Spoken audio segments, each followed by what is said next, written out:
The silver ship descended from the clouds, its engines humming with a sound unlike anything heard on Earth before. It landed in an open field outside a small Montana town, precisely at the agreed coordinates. This was the moment humanity had been preparing for since the first radio contact 6 months ago, the arrival of the Galactic Council's diplomatic mission. Ambassador Zex Toril of the Veltraxian Confederation stepped out first. He had pale blue skin and 4 arms. Despite studying human physiology for months, he still found their appearance strange. Only 2 arms, such fragile-looking skin, and those odd ears that didn't move. Behind him came representatives from 6 other alien species, each stranger than the last. The human welcoming party was smaller than Zex Toril expected. Just 5 people stood waiting. 2 in formal suits, 3 in military uniforms without visible weapons. "Welcome to Earth," said Dr. Alan Brooks, extending his hand. He was a tall man with gray at his temples and kind eyes. "I'm the head of the Xenobiology department at Stanford University." Zex Toril stared at the offered hand. His briefing mentioned this custom, the pressing together of hands as a peace gesture showing no weapons were hidden. He reached out with his upper right arm and completed the ritual. "This is Agent Lisa Winters from our Extraterrestrial Relations Bureau," Dr. Brooks continued, gesturing to a woman with short brown hair and a serious expression. "Where are your security forces?" asked Krillvex, Zex Toril's young aide. "We expected a military presence." Lisa Winters smiled. "We didn't think it necessary to greet guests with weapons." Zex Toril's translator implant detected the subtle message. These humans were either extremely confident or foolishly trusting. Either was concerning. A noise in the distance made the alien delegation turn. A large yellow vehicle approached, stopping about 50 meters away. Its doors opened, and small humans poured out, making high-pitched sounds. "What is this?" Zex Toril demanded, his 4 hands instinctively moving to defensive positions. "Just a school field trip," Dr. Brooks explained calmly. "When we announced your arrival date, the local elementary school asked if their students could observe from a safe distance. We thought it might be good for the children to see this historic moment." Zex Toril was stunned. "You brought your young to a first contact situation with unknown aliens." "They're perfectly safe," Lisa Winters said, misunderstanding his concern. "Your background check with the Galactic Council cleared your species as non-aggressive." The alien delegation watched in horror as 30 small humans, ranging from ages 6 to 10, lined up along a rope barrier, pointing and waving at the ship. "They're so small," whispered a reptilian diplomat from the Scrix Dominion. "Are they fully formed?" "Yes, they're children," Dr. Brooks explained. "They'll grow larger." A small boy with reddish hair broke from the line, running forward despite his teacher's call. He tripped on a rock and fell hard on the ground. Zex Toril flinched, expecting wails of distress or emergency medical response. Instead, the boy simply stood up, brushed dirt from his knees where the fall had torn his covering and drawn blood, and rejoined his classmates with a smile. "Did you see that?" Krillvex whispered to Zex Toril. "It damaged its outer membrane and is leaking internal fluid. Yet it continues functioning normally." "They regenerate that quickly?" asked the Scrix diplomat, mandibles clicking in agitation. "It's just a scraped knee," Lisa Winters said, noticing their reaction. "Kids get them all the time." The human phrase didn't translate well, but the implication was clear enough. Human children routinely damaged their bodies and considered it inconsequential. As the diplomatic teams walked toward the prepared meeting facility, Zex Toril watched the children. They were shouting excitedly, some jumping up and down with energy that would exhaust an adult Veltraxian. "We may have miscalculated," he whispered to Krillvex. "If their young are this resilient, what are their adults capable of?" The young boy who had fallen waved enthusiastically at Zex Toril. The ambassador raised one of his 4 hands in response, then turned to Dr. Brooks. "I believe," he said carefully, "that our respective species have much to learn from each other. What the human couldn't know was that Zex Toral had already composed an urgent message in his mind for the Galactic Council. Exercise extreme caution. Even human children are far more dangerous than they appear. 3 weeks passed since the arrival of the alien delegation. The initial meetings went well, with both sides exchanging basic cultural and scientific information. Ambassador Zex Toral remained cautious, especially after what he had witnessed on the first day. Krillvex, the junior diplomat, was assigned to learn more about human development. The Galactic Council was particularly interested in how humans raise their young. This assignment brought Krillvex to Pinewood Elementary School on a sunny Tuesday morning. Principal George Williams led the blue-skinned alien through the hallways. Children stared with wide eyes as the four-armed visitor passed their classrooms. "And here is our playground," Principal Williams said, opening a door to the outside. "It's recess time for grades 1 through 4. Krillvex stepped outside and froze. Before him was a scene that would haunt his dreams for years to come. Children climbed metal structures that rose several times their height. They hung upside down, supporting their entire body weight with just their legs. Some spun on circular platforms until they appeared dizzy. Others threw themselves down curved slides at alarming speeds. "This is combat training?" Krillvex asked, his voice translator barely concealing his horror. Principal Williams laughed. No, just play. Kids need exercise and fun." Krillvex watched a small girl, no more than 8 years old, climb to the top of a metal dome. She was at least 3 meters off the ground. "Is that one wearing a safety harness?" the alien asked, searching for the protective equipment that would be mandatory on any Veltraxian world. "Olivia." "No, she's fine.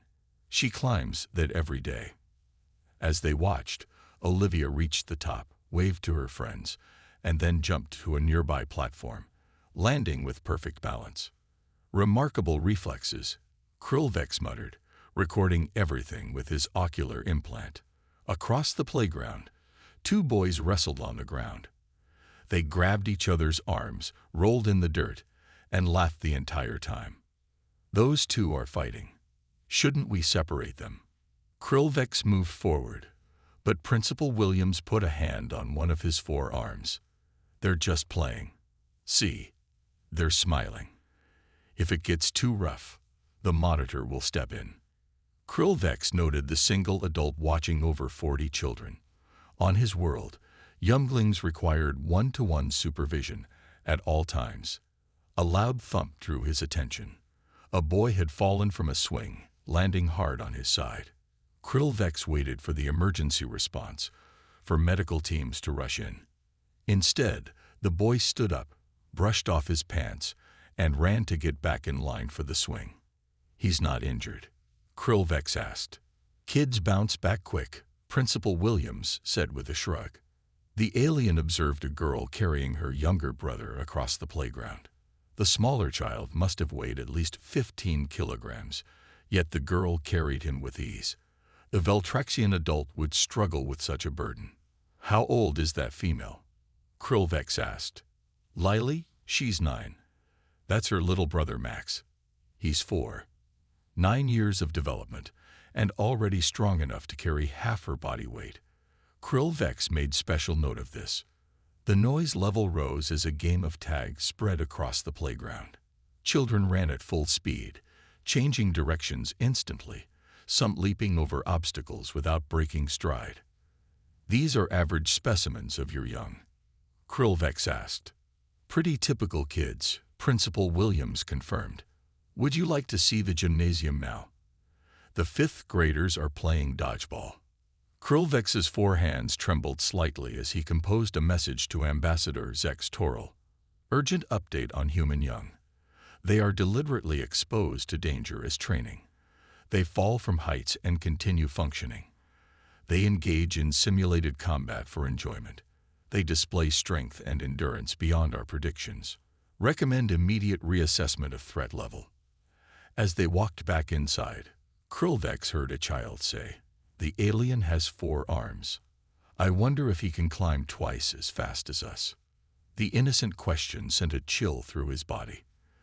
These humans, even as children, were already calculating how to measure themselves against other species. Very impressive facilities, Krulvek said to Principal Williams, his diplomat training hiding his true thoughts. Your young are quite remarkable. Just kids being kids, the principal replied with a smile that suddenly seemed ominous to the alien visitor. 1 month into the diplomatic mission to Earth, the human team suggested a more casual gathering. Kate Simmons, a senior diplomat with the Extraterrestrial Relations Bureau, invited several alien representatives to her home. The occasion was her son Jack's 10th birthday party. This will help you understand how humans socialize, Agent Lisa Winters explained to Ambassador Zex Torrell and his team. It's just a typical family celebration. The aliens arrived at the suburban home on Saturday afternoon. The front yard was decorated with colorful floating objects tied to strings. Those contain helium, Dr. Alan Brooks explained when he noticed Krulvek scanning them. Harmless gas, lighter than air. The children enjoy the colors. In the backyard, 12 human children ran around playing. Their high-pitched voices and constant movement made the delegation nervous. They expend so much energy, whispered Tral Khan, a scientist from the Skrix Dominion. Is this normal? Perfectly normal for kids, Kate Simmons said, bringing out a tray of drinks. Just wait until we bring out the cake and ice cream. Then you'll see real excitement. Ambassador Zex Torrell watched as Jack and his friends played a game involving throwing a ball through a hoop. Despite their small size, the children showed remarkable accuracy. One boy jumped nearly half his height to catch the ball midair. Time for cake, Kate called, and the children rushed to a table. The aliens gathered closer, curious about this ritual. Kate brought out a large, sweet-smelling object with small fires burning on top. Why is it burning? Asked Krulvex in alarm. Those are candles, explained Dr. Brooks, one for each year of Jack's life. He'll blow them out and make a wish. The children sang a strange chanting song. Then Jack took a deep breath and extinguished all 10 flames with one exhale. The alien delegation noted his lung capacity silently. Now we cut the cake, Kate said, using a metal blade to slice the object. Tral Khan leaned toward Zex Torrell. They're consuming pure sugar compounds. Our analysis shows sucrose levels that would be toxic to our species. Look how they enjoy it, Zex Torrell replied quietly. Their metabolism must be extraordinarily efficient. After consuming cake and frozen cream, Jack opened colorful packages containing toys, games, and clothing. The children's excitement grew with each revelation. Now for the piñata, announced Kate. The aliens watched in horror as a colorful object, shaped like an animal, was hung from a tree branch. Jack was blindfolded, given a stick, and spun around. What is happening? Krulvex asked Dr. Brooks urgently. It's just a game. The piñata is filled with candy. The kids take turns trying to break it open. You encourage your young to swing weapons while disoriented, Tral Khan asked, mandibles clicking in agitation. Before Dr. Brooks could answer, Jack swung the stick with surprising force, cracking the piñata. After a few more hits, it broke open, sending small objects raining to the ground. The children dove for them, showing remarkable speed and coordination. Later, as the party continued, a small girl offered Krulvex a reddish triangle from a bowl. Try a nacho chip, she said. They're really good with salsa. Not wanting to offend, Krulvex carefully took the food and placed it in his mouth. Immediately, his sensory receptors screamed in pain. Are you okay? Dr. Brooks asked, noticing his distress. It burns, Krulvex managed to say. Oh, that's just the spice. Some people find it too hot. The girl who had offered the chip was now eating several, showing no discomfort at all. That evening, in the privacy of the diplomatic quarters, Ambassador Zex Torrell recorded his observations. Today I witnessed human young consuming substances that would be considered toxic or painful to most galactic species. They appeared to enjoy the sensation. They practiced striking objects while sensory deprived. clearly training for combat situations. Their young can process pure sugar compounds without adverse effects, giving them sustained energy levels far beyond our capabilities. Most disturbing, they expose themselves to pain-inducing substances voluntarily, suggesting they are being conditioned to ignore discomfort. He paused the recording for a moment, then added, "The more I learn of humans, the more I fear we have awakened something terrible. Their children are being raised to withstand conditions that would kill our warriors. What happens when these young mature into adults?" 1 month into the diplomatic mission to Earth, the human team suggested a more casual gathering. Kate Simmons, a senior diplomat with the Extraterrestrial Relations Bureau, invited several alien representatives to her home. The occasion was her son Jack's 10th birthday party. "This will help you understand how humans socialize," Agent Lisa Winters explained to Ambassador Zex Torrell and his team. "It's just a typical family celebration." The aliens arrived at the suburban home on Saturday afternoon. The front yard was decorated with colorful floating objects tied to strings. "Those contain helium," Dr. Alan Brooks explained when he noticed Krillvex scanning them. "Harmless gas, lighter than air. The children enjoy the colors." In the backyard, 12 human children ran around playing. Their high-pitched voices and constant movement made the delegation nervous. "They expend so much energy," whispered Tral Khan, a scientist from the Skrix Dominion. "Is this normal?" "Perfectly normal for kids," Kate Simmons said, bringing out a tray of drinks. "Just wait until we bring out the cake and ice cream. Then you'll see real excitement." Ambassador Zex Torrell watched as Jack and his friends played a game involving throwing a ball through a hoop. Despite their small size, the children showed remarkable accuracy. One boy jumped nearly half his height to catch the ball midair. "Time for cake," Kate called, and the children rushed to a table. The aliens gathered closer, curious about this ritual. Kate brought out a large, sweet-smelling object with small fires burning on top. "Why is it burning?" asked Krillvex in alarm. "Those are candles," explained Dr. Brooks. "One for each year of Jack's life. He'll blow them out and make a wish." The children sang a strange chanting song. Then Jack took a deep breath and extinguished all 10 flames with one exhale. The alien delegation noted his lung capacity silently. "Now we cut the cake," Kate said, using a metal blade to slice the object. Tral Khan leaned toward Zex Torrell. "They're consuming pure sugar compounds. Our analysis shows sucrose levels that would be toxic to our species." "Look how they enjoy it," Zex Torrell replied quietly. "Their metabolism must be extraordinarily efficient."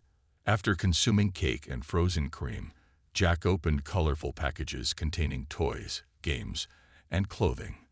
The children's excitement grew with each revelation. "Now for the piñata," announced Kate. The aliens watched in horror as a colorful object, shaped like an animal, was hung from a tree branch. Jack was blindfolded, given a stick, and spun around. "What is happening?" Krillvex asked Dr. Brooks urgently. "It's just a game. The piñata is filled with candy. The kids take turns trying to break it open. You encourage your young to swing weapons while disoriented?" Tral Khan asked, mandibles clicking in agitation. Before Dr. Brooks could answer, Jack swung the stick with surprising force, cracking the piñata. After a few more hits, it broke open, sending small objects raining to the ground. The children dove for them, showing remarkable speed and coordination. Later, as the party continued, a small girl offered Krillvex a reddish triangle from a bowl. "Try a nacho chip," she said. "They're really good with salsa." Not wanting to offend, Krillvex carefully took the food and placed it in his mouth. Immediately, his sensory receptors screamed in pain. "Are you okay?" Dr. Brooks asked, noticing his distress. "It burns," Krillvex managed to say. "Oh, that's just the spice. Some people find it too hot." The girl who had offered the chip was now eating several, showing no discomfort at all. That evening, in the privacy of the diplomatic quarters, Ambassador Zex Torrell recorded his observations. Today I witnessed human young consuming substances that would be considered toxic or painful to most galactic species. They appear to enjoy the sensation. They practice striking objects while sensory deprived, clearly training for combat situations. Their young can process pure sugar compounds without adverse effects, giving them sustained energy levels far beyond our capabilities. Most disturbing, they expose themselves to pain-inducing substances voluntarily, suggesting they are being conditioned to ignore discomfort. He paused the recording for a moment, then added, "The more I learn of humans, the more I fear we have awakened something terrible. Their children are being raised to withstand conditions that would kill our warriors. What happens when these young mature into adults?" 2 months into the diplomatic mission, relations between Earth and the Galactic Council were proceeding with caution. Ambassador Zex Toril had filed numerous reports about human resilience, but the Council wanted more information about human technological capabilities. The perfect opportunity arose when Pinewood Elementary School invited the alien delegation to judge their annual science fair. Dr. Alan Brooks assured the ambassador this would provide insight into basic human education. "These are simple projects by children," Dr. Brooks explained. "It will show you how we teach scientific principles to our young." The school gymnasium was filled with tables displaying colorful posters and handmade devices. Children aged 8 to 12 stood proudly beside their work, eager to explain their experiments to the alien visitors. How advanced could their projects be? Krillvex whispered to Ambassador Zex Toril. "These are just beginners." Their confidence vanished at the first table they visited. A 12-year-old girl with curly red hair named Samantha Rogers smiled at them. "Hi, I built an electromagnetic pulse generator," she said cheerfully. "Want to see how it works?" Before the aliens could respond, she activated a device made from common household materials. A nearby compass needle spun wildly, and a light on Krillvex's data tablet flickered.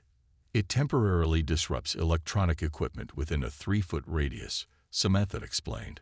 "I wanted to make it stronger, but my dad said that might affect the neighbor's Wi-Fi." Ambassador Zex Toril's translator struggled with some terms, but the implications were clear. This child had built a weapon that could disable electronic systems, using only basic materials. "Very impressive," he managed to say. At the next table, 11-year-old Peter Kelly proudly displayed a glass container where small bubbles rose through liquid. "This demonstrates nuclear fusion principles," Peter said, pointing to his diagram. "I couldn't build an actual fusion reactor, obviously, but this shows how plasma containment would work." Krillvex scanned the display with his ocular implant, confirming the boy's theoretical model was surprisingly accurate. "Where did you learn this?"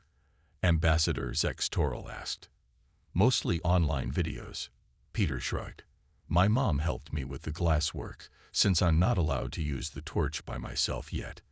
The alien delegation moved through the room with growing unease. Each project revealed human children's understanding of principles that many galactic species took centuries to develop. The worst shock came from 8-year-old twins Danny and Diana Brown. Their table featured a series of bubbling test tubes and color-changing liquids. "We're showing chemical reactions," Diana said excitedly.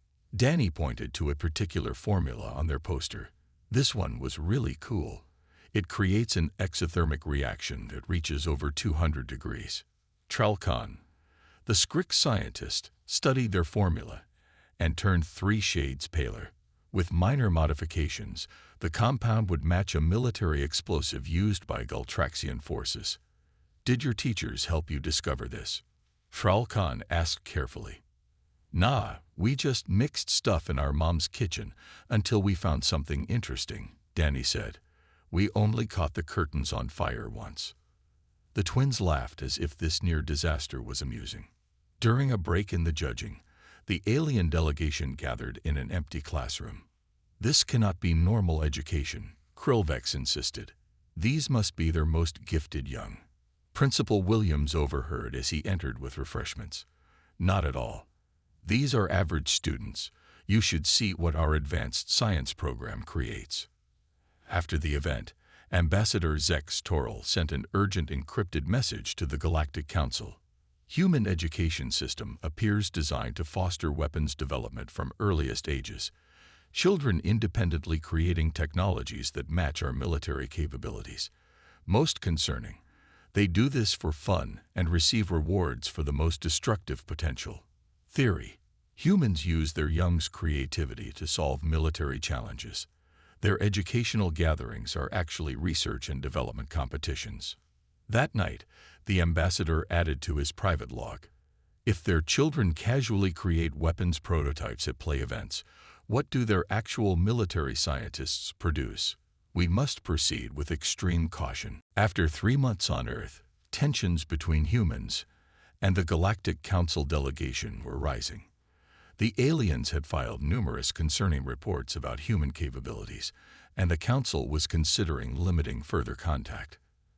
Dr. Alan Brooks noticed the growing unease and proposed a solution. "Let's organize a camping trip," he suggested during a meeting with Ambassador Zex Toril. "A weekend in nature, several of our diplomatic families and yours. No technology, no formal meetings, just cultural exchange in a relaxed setting." The ambassador was skeptical but agreed. Perhaps closer observation of humans in their natural environment would provide useful intelligence. That Friday, 3 alien families joined 4 human families at Pine Lake National Park.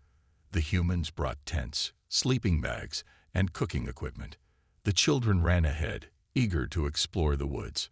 "They send their young into the forest unprotected?" asked Muralox, the mate of Krillvex, watching her own offspring cling nervously to her lower arms. "The children know to stay within shouting distance," explained Carol Watson, who had brought her sons Frank and Greg, ages 6 and 9. "They'll be fine." The first alarming activity began just an hour after arrival. Greg Watson's father showed him how to use a knife to whittle a stick into a sharp point. He gives his child a cutting tool. Krillvex whispered to Ambassador Zex Toril, "Their young are trusted with weapons."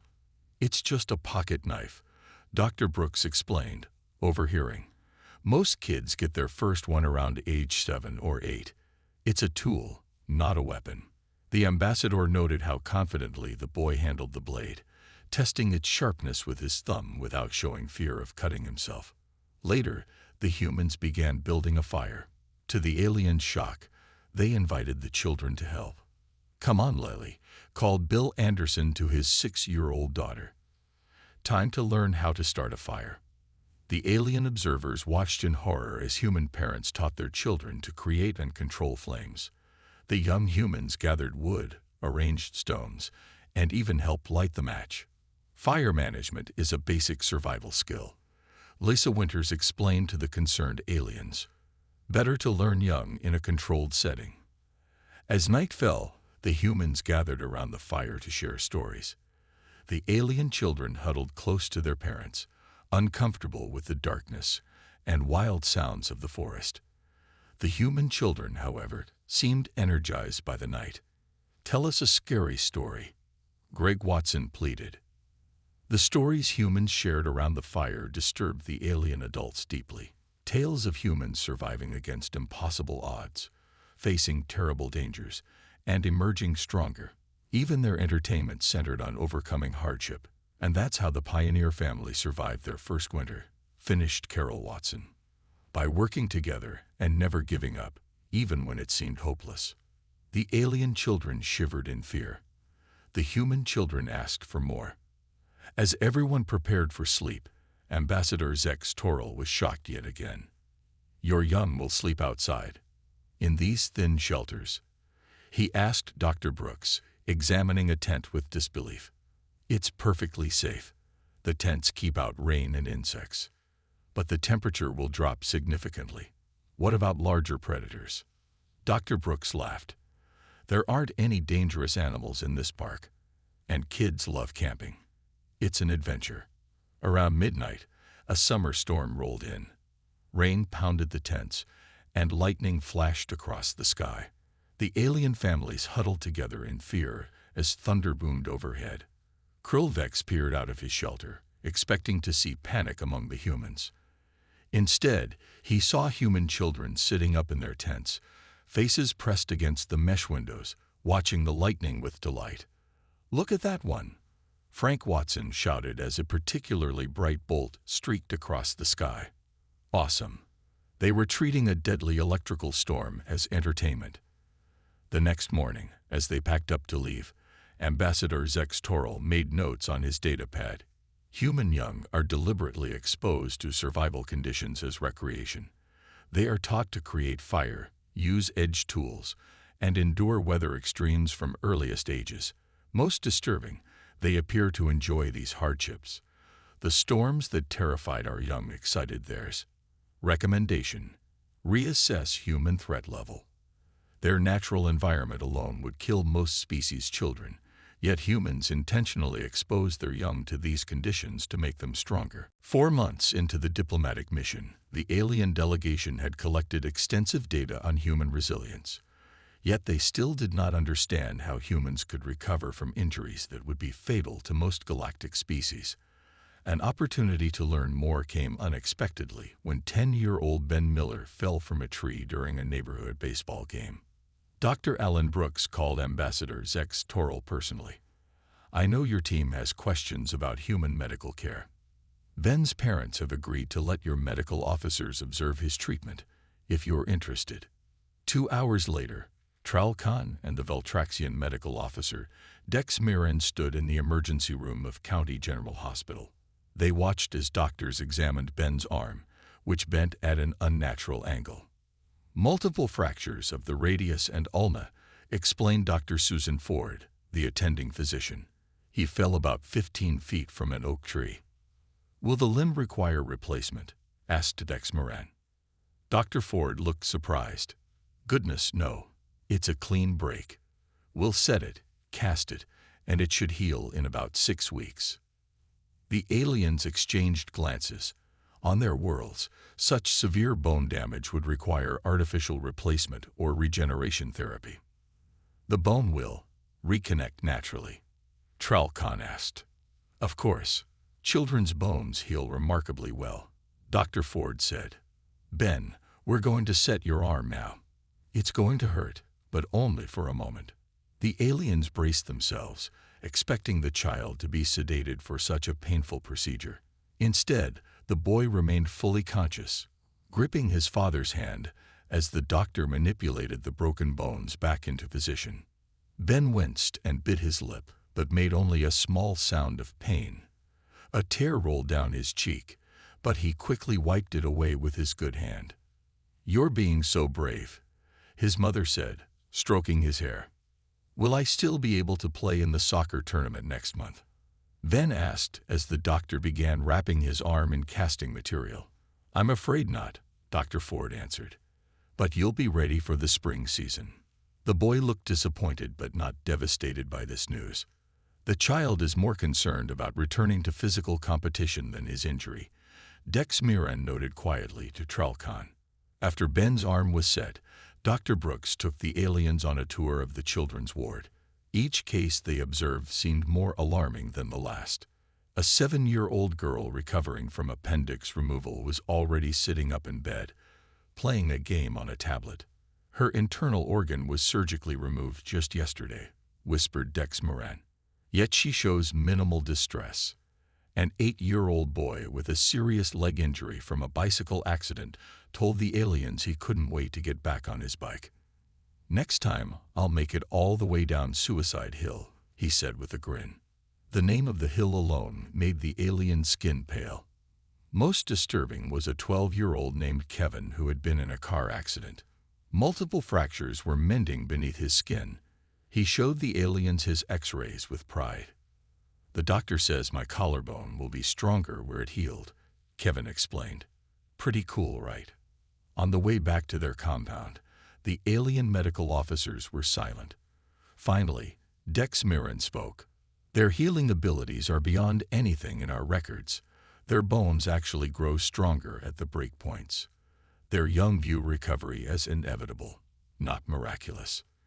That evening, Tral Khan drafted a report to the Galactic Council. "Human children possess extraordinary regenerative capabilities. Injuries that would be permanently disabling to our species are considered minor inconveniences. Most concerning, their medical science confirms what the children already believe. They are designed to recover and grow stronger from damage. Their baseline physical resilience exceeds our most enhanced soldiers. Ambassador Zex Toril added his own note to the report. If this is the natural recovery ability of their young, we must reconsider any possibility of military conflict. A species that views broken bones as temporary setbacks and grows stronger from injury may be effectively unstoppable by conventional means. The ambassador looked out the window at the children playing in the street outside their compound. They ran, jumped, and fell without apparent fear of injury. The sight that once seemed merely peculiar now filled him with dread. 5 months into the diplomatic mission, the Galactic Council requested more information about human history and social development. Ambassador Zex Toril sent Krillvex and 3 cultural officers to observe classes at Lincoln Middle School. These students are 12 to 14 years old, explained Principal Nancy Rivera as she led them through the hallways. Today's 8th grade history class is studying major conflicts of the 20th century. Krillvex expected to see young humans learning about cultural achievements or scientific discoveries. Instead, they entered a classroom where teacher Paul Johnson was discussing something called World War I. "Take your seats quietly," Principal Rivera told the alien visitors. "Try not to disrupt the class." The 4 aliens sat in chairs at the back of the room. 25 human adolescents barely noticed them, focused instead on a map projected on the wall showing battle movements across Europe. "Who can tell me why the Allied strategy in Europe succeeded?" Mr. Johnson asked. A 13-year-old girl raised her hand. Multiple fronts forced Germany to divide their forces, while the combined industrial capacity of America and the Soviet Union overwhelmed Germany's production capabilities.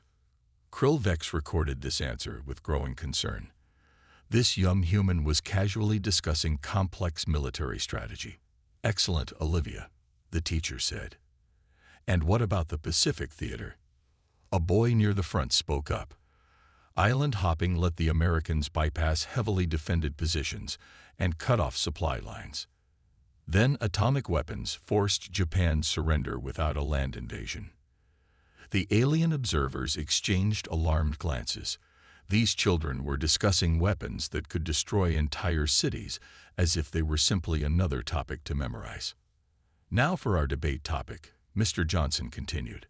"Break into your assigned groups. Group 1 will argue that nuclear deterrence prevented global conflicts after 1945. Group 2 will argue that conventional wars continued but shifted to proxy conflicts." The class divided into groups, conversing with surprising sophistication about topics that would be restricted to military academies on most Galactic Council worlds. Krillvex moved closer to one group where a boy named Ryan was speaking passionately. "Mutually assured destruction only works if both sides believe the other will actually launch," Ryan argued.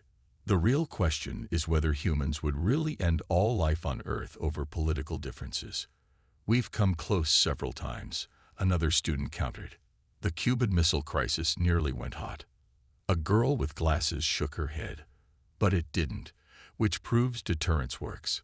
Humans are aggressive but not suicidal." These young humans were calmly debating whether their own species would destroy their planet. They discussed their own extinction as an academic problem. After 30 minutes of debate, Mr. Johnson called the class back together. "For tomorrow, read Chapter 7 on the Cold War. Remember your essays on whether humanity would unite against an external threat are due Friday." Krillvex froze at these words. The assignment was specifically about how humans would respond to aliens like themselves. As they left the classroom, the cultural officers were unusually quiet. When they reached the empty teacher's lounge, one of them finally spoke. "They teach their younglings about their most destructive weapons," he said, "not as warnings, but as strategic options." "Did you notice," another added, "how they refer to previous wars as practice for future conflicts?" Principal Rivera returned with coffee for her guests. "How did you enjoy the history class?" The students seemed very knowledgeable about warfare, Krillvex said carefully. Oh yes, she nodded. Many of them participate in strategy gaming clubs after school. Some of their simulations are quite sophisticated. That evening, Krillvex submitted his report to Ambassador Zex Toril. Human education includes detailed study of previous conflicts and weapons development.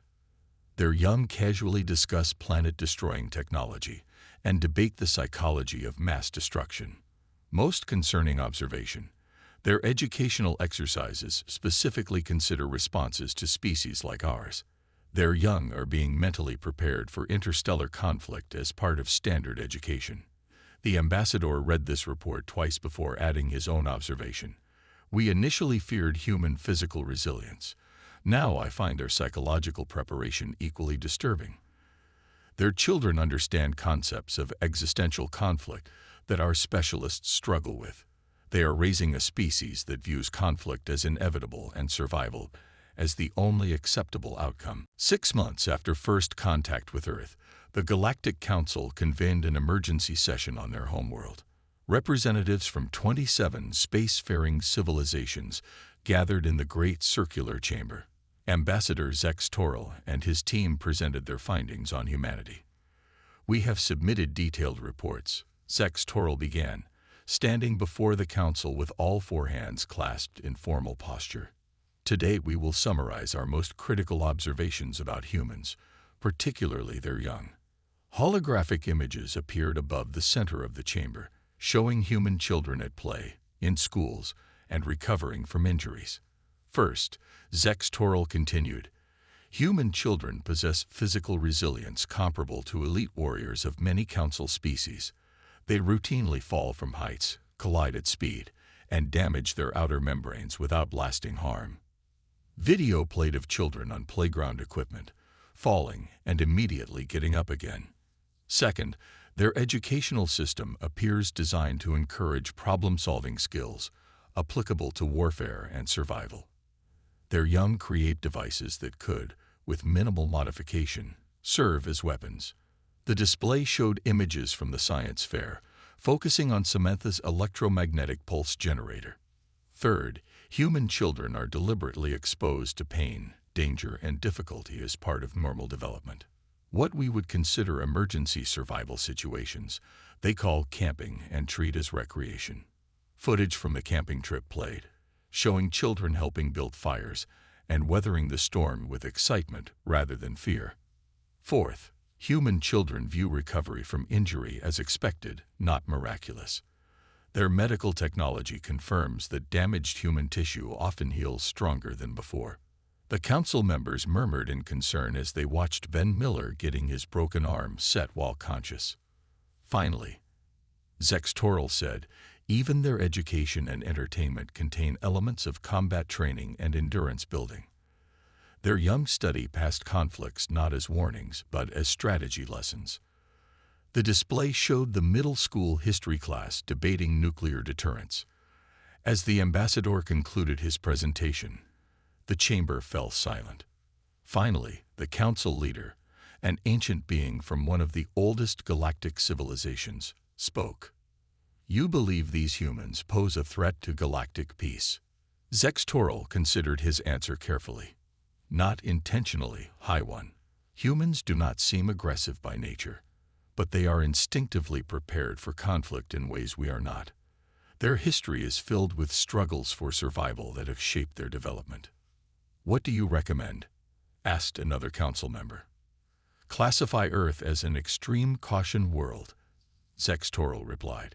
Continue diplomatic relations but approach with careful respect. Never threaten or challenge humans. Their response to perceived threats appears to be instinctive and formidable.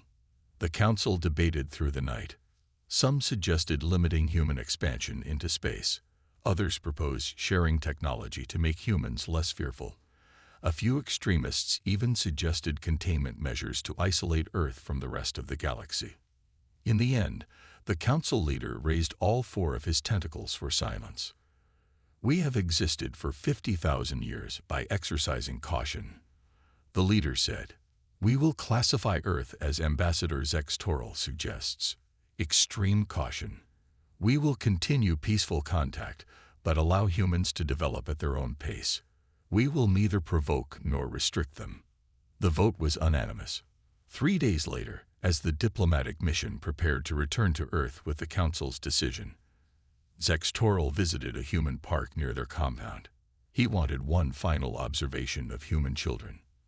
At a small playground, a 5-year-old girl named Emma Clark climbed to the top of the slide. She slipped and tumbled down, landing hard at the bottom. Zextoril stepped forward instinctively to help, but stopped as Emma stood up, wiped her eyes, and ran back to climb the ladder again. Their greatest weapon, Zextoril whispered to himself, is that they simply never learn to stay down. He returned to the ship, more convinced than ever that the Council had made the right decision. Humanity was not to be feared because they were aggressive, but because of their incredible instinctive resilience. A species that taught its children to face pain, overcome obstacles, and always try again was not one the galaxy should ever challenge. Most terrifying of all was that humans had no idea how exceptional they truly were.